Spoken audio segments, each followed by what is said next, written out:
现在帆船饭店呢，大车开不进去，所以要先在这里呢，把行李下了，之后再坐这个小车接驳车到它的大厅。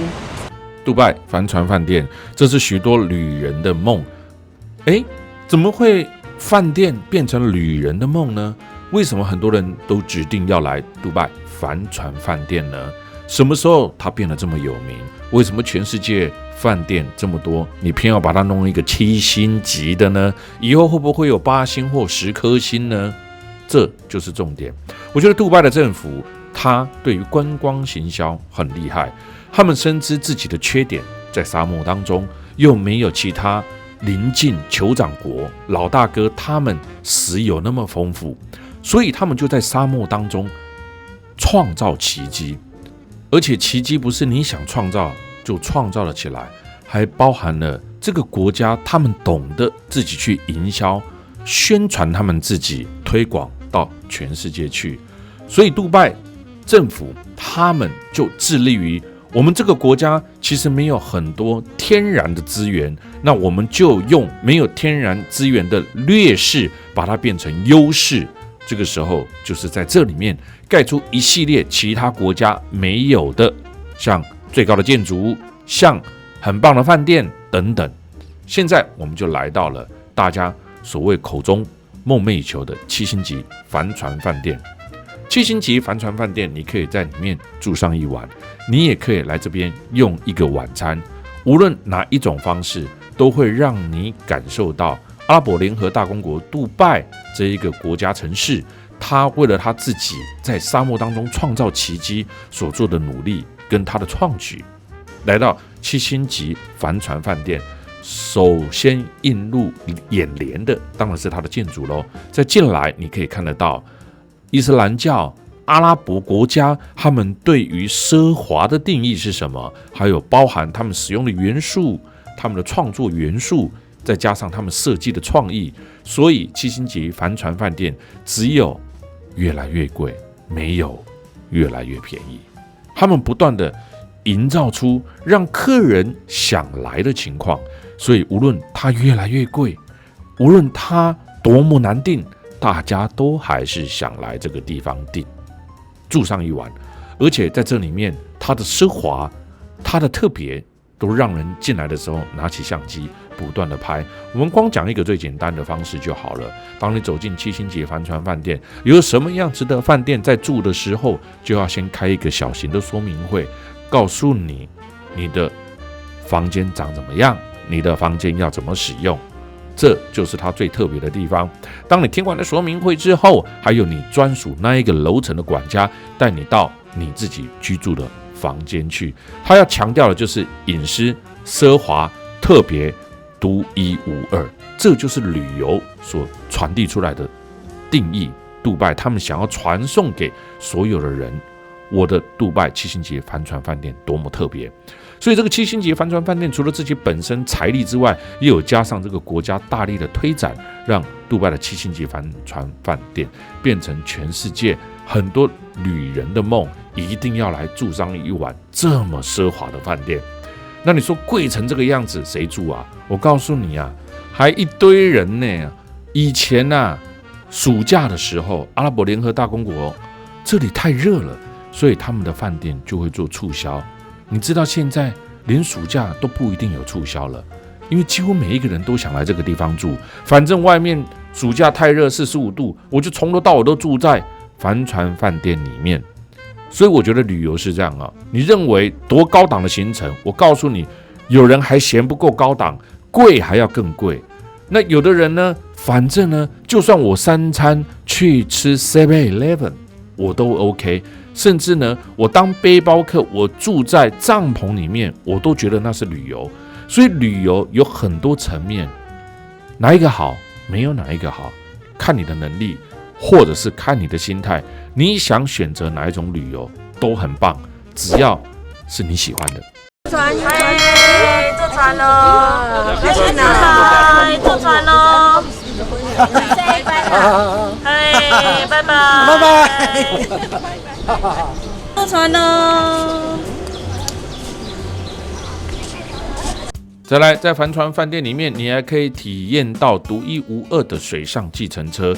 其实呢，这一个 Water Taxi 在现在杜拜还有很多地方还存留着，因为以前杜拜是一个小渔港，所以他们在两岸小岛、渔村跟渔村之间的往来靠的就是船只，而这些船只就常常会载着旅客们或游客们或商人们从这一头渡船到另外一头。我们现在就把它叫做水上计程车 Water Taxi。 在1996年就落成的帆船饭店，在它的旁边，它也给你弄了一个仿照以前水上生活人家搭乘渡轮的那种感觉，让你不用在外面光住在帆船饭店，你就可以去感受了一下这一种以前人的生活方式。杜拜帆船饭店在1999年落成，它在要建造的前10年就已经以6星级为目标了。1999年落成了，它就申请了6星级的帆船饭店。但是因为当时开放的时候，很多的记者进来这一个里面，发现我的天哪，这哪是6星级啊，这足以达到7星级的饭店了。所以才会有这个7星级饭店的词汇出来，叫做7星级帆船饭店。以6星级打造，却让人家感觉它超过了6星，达到了7星级。从此，帆船饭店就跟7星级饭店画上了等号。这个想法要很先进。你在要盖的前10几年，市场上连6星的都没有的时候，你就要想说，我10几年后我要盖出全世界最好的饭店，而且造型最独特的饭店。所以帆船饭店当地的名称又叫做阿拉伯塔，我们把它叫做帆船饭店，因为它是以阿拉伯帆船的造型做起来的。那实际入住你就可以知道，5星级饭店也不足以说明帆船饭店的高级，它就是以奢华为主题。你看看，从这个角度远远就可以看得到帆船的造型，也就是阿拉伯塔的造型。饭店里面的一切就是要让客人感受到你就是阿拉伯的国王，帝王般的服务啊，而且极重视隐私。从你进去，他对你的人脸辨识的审核系统，不是你想要去哪一个楼层就能去哪一个楼层，而且对于所有的餐厅、所有的定位制度，他们全部都用最高标准的方式来去审核你。为的是什么？为的是让这些贵宾们或者这些王公贵族们能够享有最棒的隐私权。这里是世界最贵的饭店。我们现在进入了帆船饭店的房间。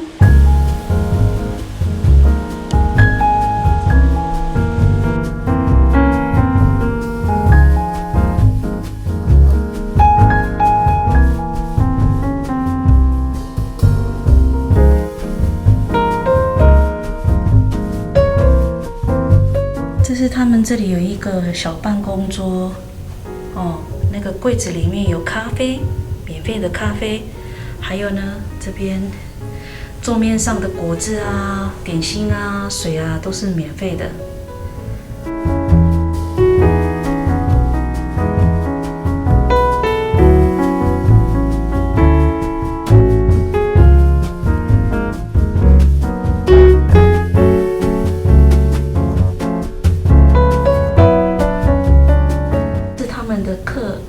那个客厅好大哦，好漂亮哦。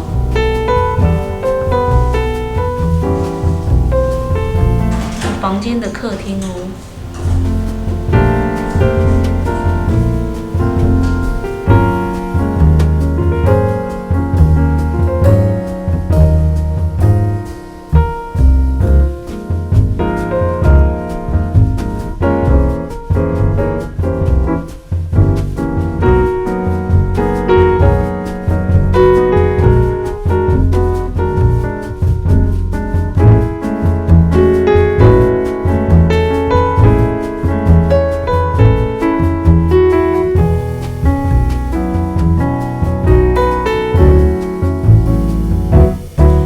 开关，开电视之后呢，就可以看到它那个荧幕。帆船饭店里面太多的设备讲究的都是奢华，而且帆船饭店其实我们开箱过很多次了，但无论如何，到今天这一刻为止，所有人听到帆船饭店还是会哇哦，这是一定要来住上一次的，住上一个晚上台币5万块跑不掉。全世界拥有20多间饭店的朱美拉集团旗下最豪华的饭店之一。实际入住之后呢，你一定会感受到帆船饭店不一样的氛围。而且其实你看它1999年落成的，到现在已经几年了，但是呢进来这里面你还是可以感受到，天哪，这哪是老旧饭店，20几年的饭店怎么还那么豪华，怎么还那么新啊？而且帆船饭店是位于杜拜内波斯湾的一座人工岛上，也就是它不是连在陆地上的，所以进入这个岛唯一的陆路方式就是一条桥。那当然你想，我不要用开车进来，我要坐直升机进来，当然也可以啊。有的人会说行ham呐，这谁会这么做？我告诉你啊，阿拉伯人很有钱的人多的是啊，就像我们自己生长的国家也是有很多的有钱人嘛，对不对啊？所以有时候不同的阶级啊，不同的想法，不同的看法都无所谓，反正这世界上就是什么样有能力的人都有啦。杜拜帆船饭店里面的房间大到超乎想象，甚至有的人说大到会迷路啊。认真来说，这里根本不能称得上是房间啊，这个已经是2个家庭大小的奢华豪宅了。里面的设备充满了科技感，能够多高档它就用多高档，不然怎么展现它7星级的身价呢？从床是席梦思的，从房内的电灯、空调、窗帘等等，甚至你的盥洗用品都用 Hermes 的盥洗用品，都让你免费使用啊！所以为什么吸引非常多的人要来这边感受一下？我个人住过这边，我认为它不是单纯的奢华这么简单。我住在这个饭店里面，感受到是他们对于饭店经营的方向，还有要创造旅客来到这个国家，来到这个饭店所感受到的那种感觉。他们想要做的是让你忘不了他们家的饭店的好。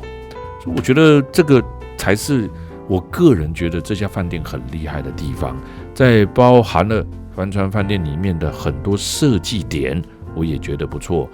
你看看，光是它客厅的沙发有多大啊，10几个人坐都 OK 啊。采用楼中楼形式的帆船饭店房间，那所有的一切用一个遥控器去控制，包括电视，包括窗帘，都是用遥控器来去控制。要进入到这里面，还可以看得到很多的人脸辨识系统。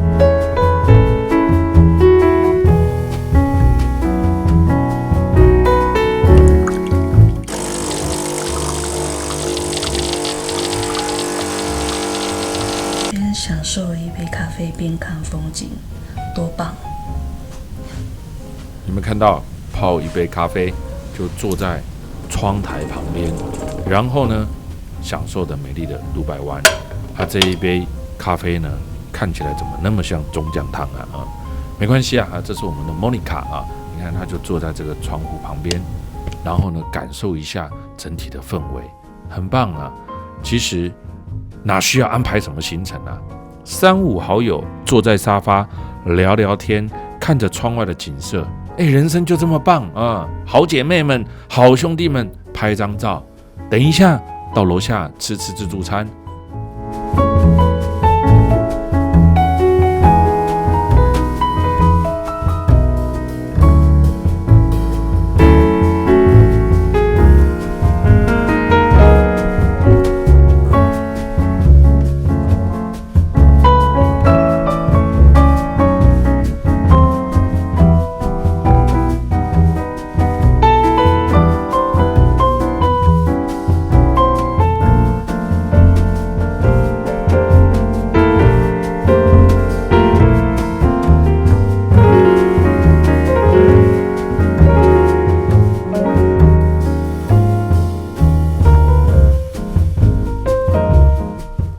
看完了饭店房间的内部，那我们现在就走到帆船饭店的中庭广场，去看看它整个帆船饭店的设计感，还有它想要营造出来的豪华感。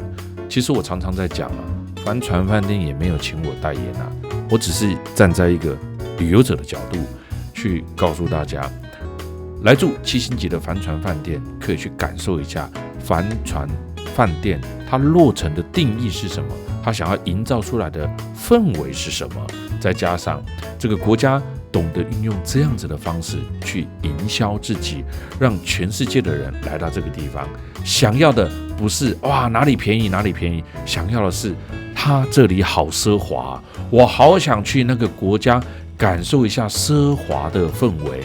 我相信很多人去杜拜想要感受的都是这一点，对吧？所以我说杜拜真的很聪明，懂得用奢华的方式去创造体验。这种体验很特别，因为如果你用很廉价的方式去创造你的生活体验，说你玩一玩1次2次你就觉得不好玩，就不想来了啊，景点千篇一律啊，也没什么感觉。但是如果你用了这一种奢华，用这种体验很好的方式，而不用价格战的方式去对世界各国做营销，那很不得了，来过的人就会想一来再来，因为感受很棒嘛。所以我觉得帆船饭店跟着这个国家一起配合出来所推展出来的营销方式非常的成功，让杜拜一战成名的代表作位于波斯湾人工私家岛屿上面的帆船饭店，世界上唯一一家7星级的饭店，也是杜拜的地标型建筑，布置极尽奢华，触目皆惊啊！全部都用黄金的概念去打造的，每一间套房你都可以看到阿拉伯湾的全景，非常棒。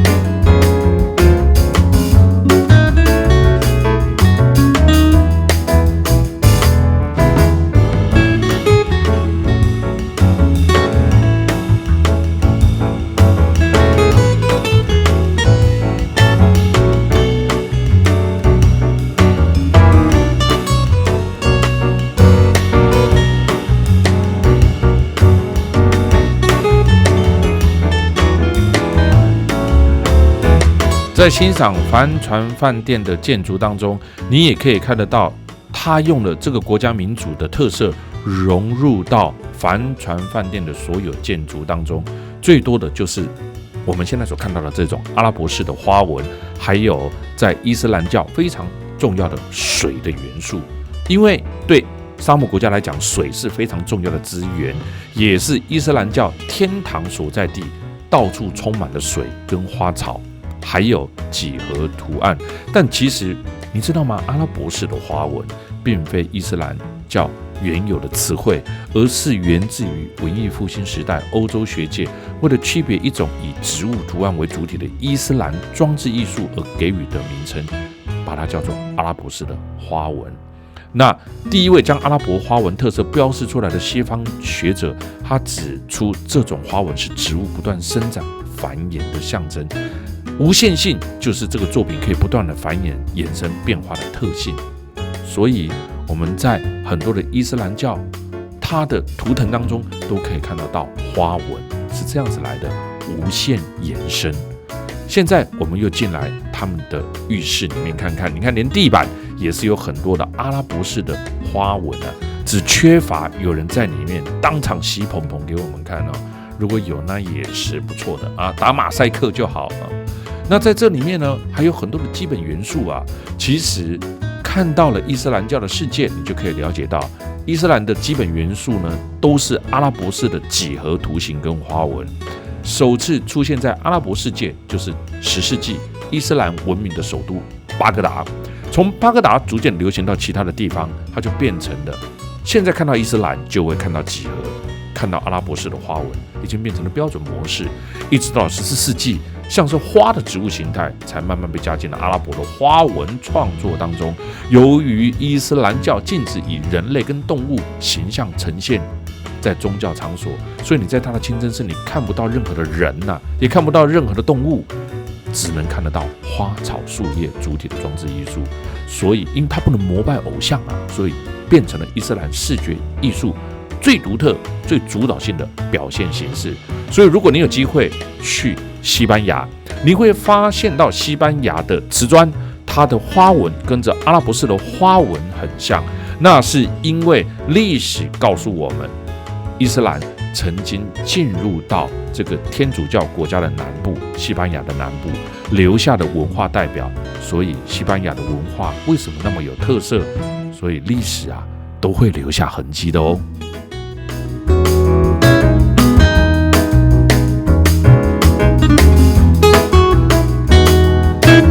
送你呢，这个身体乳液跟香水都是爱马仕的哦，不错哟。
在帆船饭店大厅。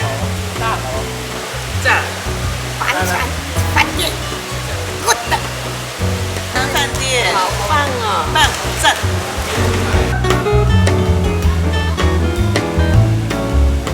从杜拜帆船饭店离开出来，我们准备去享用当地的特色风味餐。其实说到了特色风味餐，这个是一个非常考验旅人们的味觉跟饮食习惯，因为大部分的亚洲人其实已经习惯了吃中餐，所以往往来到了中东国家，这种以肉食为主轴的，甚至以牛肉跟羊肉为主轴的，在我们亚洲国家以猪肉为主轴的方式刚好不太一样，也不太习惯。还有呢，他们喜欢吃生菜啊，这个也是在我们亚洲人喜欢热炒的方式是不太一样的。所以很常我们看到很多人到中东、到伊斯兰教去旅游的时候，最常遇到的就是什么？对饮食不太能习惯。但是呢，我告诉大家，其实旅游就是这样，很重要的一个环节。你来这边就旅游那几天，如果不吃道地的风味餐，那不可惜了吗？脚到了，眼到了，心到了，就是你的嘴巴不到。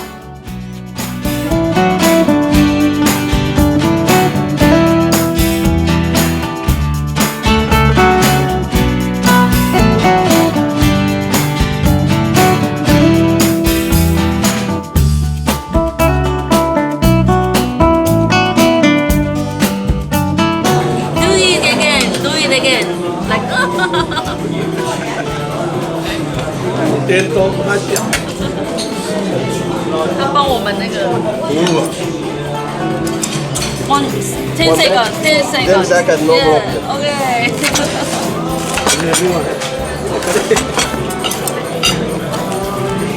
弹，哇！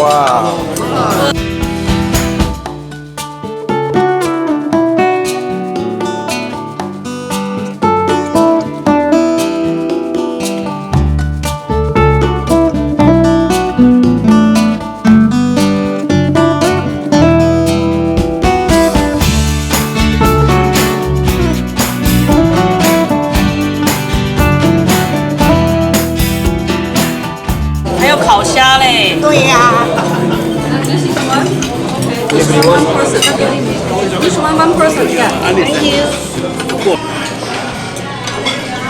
这个伊拉克的大鱼真好吃，还有烤虾哎，还有虾，很好吃哦。伊拉克烤鱼，还有虾，好吃。哦，真的是伊拉克烤鱼，第一次吃到。伊拉克大餐好吃。这个烤鱼非常好吃哦，新鲜又美味。大鱼。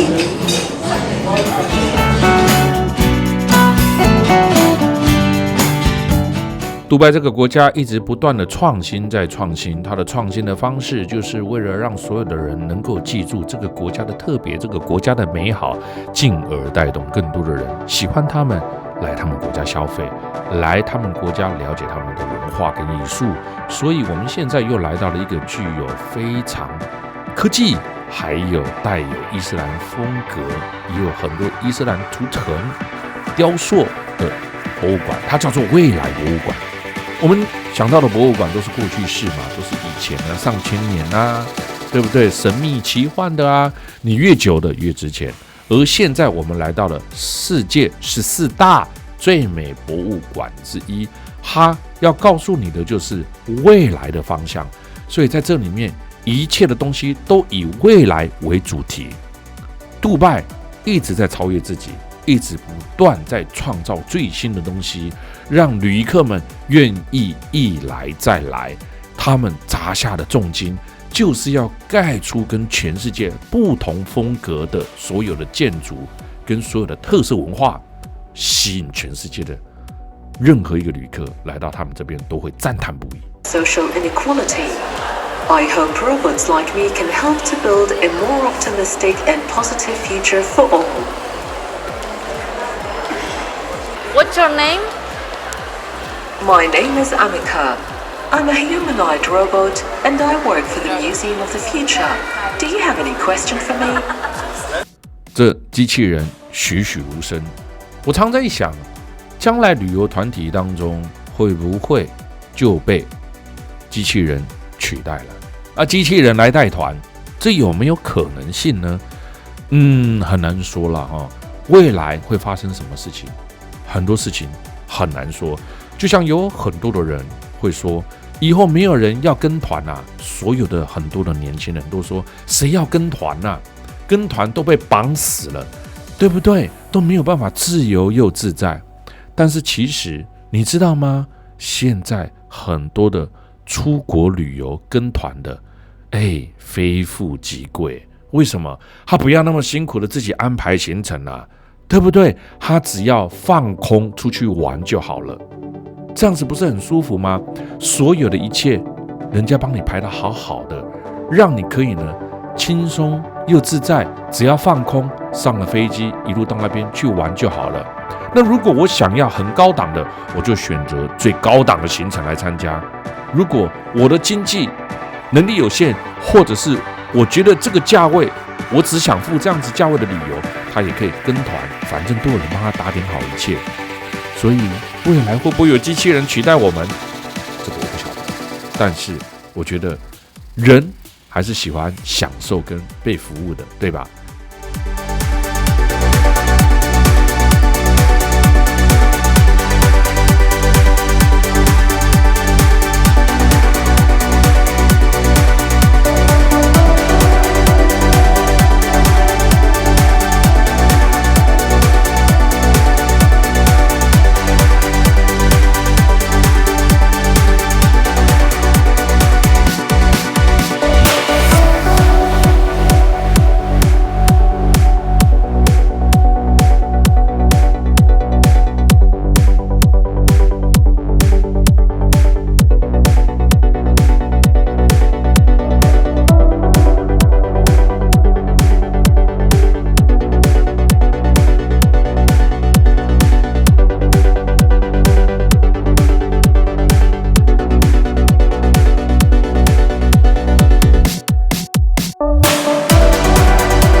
继世界第一高楼哈利法塔之后，杜拜又全新增添了一座让世人惊叹的建筑，占地呢有3万平方公尺，它耗费了1亿3600万美元来打造的，所以每一个人都说只有杜拜能够超越杜拜。历时了7年筹备的杜拜未来博物馆，它有挑过日子才开幕的，就在2022年2月22日它来开幕。而且那个时候正值 COVID-19， 其实在 COVID-19 来的时候，很多的地方，包括像香港啦、欧洲啦，或者是一些中东国家，他们在全世界锁国政策的那2-3年里面，他们不断的大力的发展自己国家的很多的建筑，为的就是迎接好疫情过后来的旅游潮。所以疫情过后，你再到杜拜，你会发现，天哪，这个地方怎么盖了那么多新的建筑？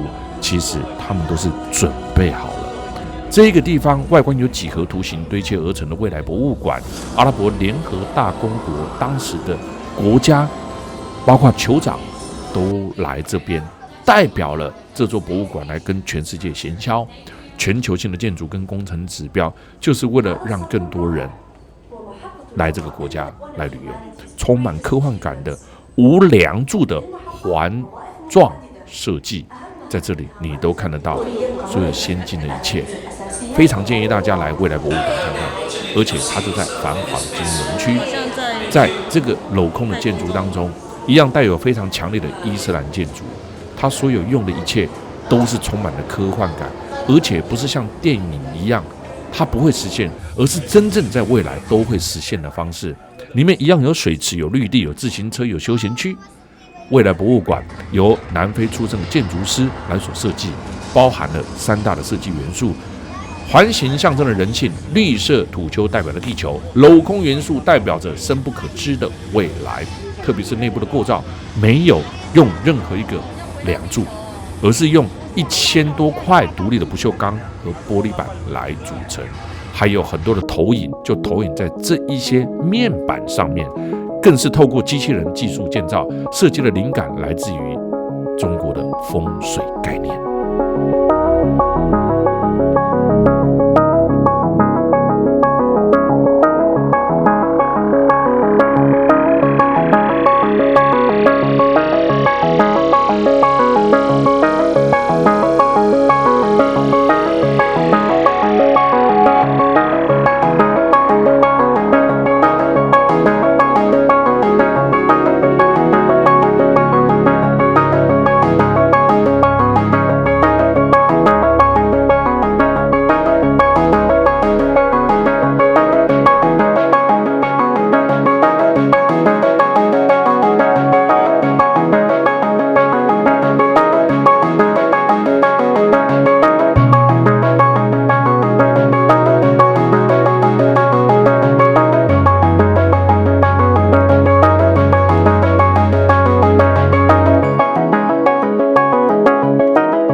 88岁，叫做米寿。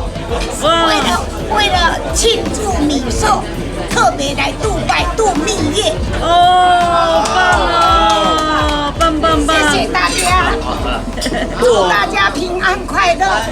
非常感谢。